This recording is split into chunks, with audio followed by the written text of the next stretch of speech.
నమస్తే అన్న, అందరికీ నమస్కారం.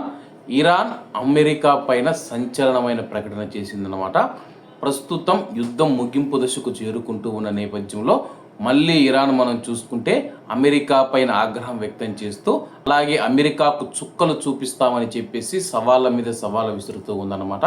ప్రస్తుతం పాకిస్తాన్కు వెళ్ళిన ఇరాన్ బృందం ఒక ప్రతిపాదనను అయితే పాకిస్తాన్ ప్రధానమంత్రికి అందించి ఆ తర్వాత తిరిగి వచ్చిన విషయం అందరికీ తెలిసిందే.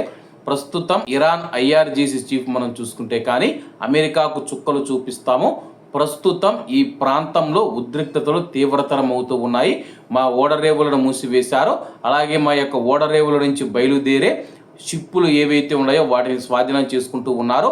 ఇది ఇలాగే కొనసాగితే కానీ అమెరికా దళాలపైన, అమెరికా యుద్ధ విమానాలపైన, యుద్ధ నౌకలపైన నేరుగా దాడులు చేస్తాము, అమెరికా సైన్యాన్ని మేము స్వాధీనం చేసుకుంటామని చెప్పేసి ఇరాన్ హెచ్చరిస్తూ ఉందన్నమాట.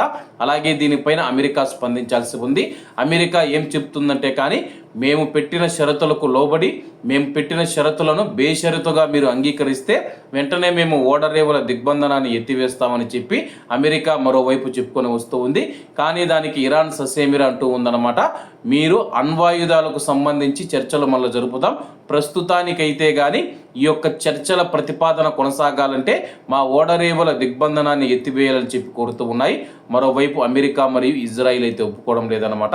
మరి ఇరాన్ చెప్పినట్టుగానే అమెరికా సైన్యం పైన దాడి చేసి అమెరికా సైన్యాన్ని స్వాధీనం చేసుకుంటుందో లేదో వేచి చూడాల్సి ఉంది. ఒకవేళ ఇదే జరిగితే కానీ అమెరికా తీవ్ర స్థాయిలో దాడులు చేసిన ఆశ్చర్యపోనవసరం లేదు. ఏం జరుగుతుందో వేచి చూడాల్సి ఉంది. కాబట్టి అందరూ బాగుండాలి, అందులో మనం ఉండాలి. అందరికీ నమస్తే అన్న, జై హింద్.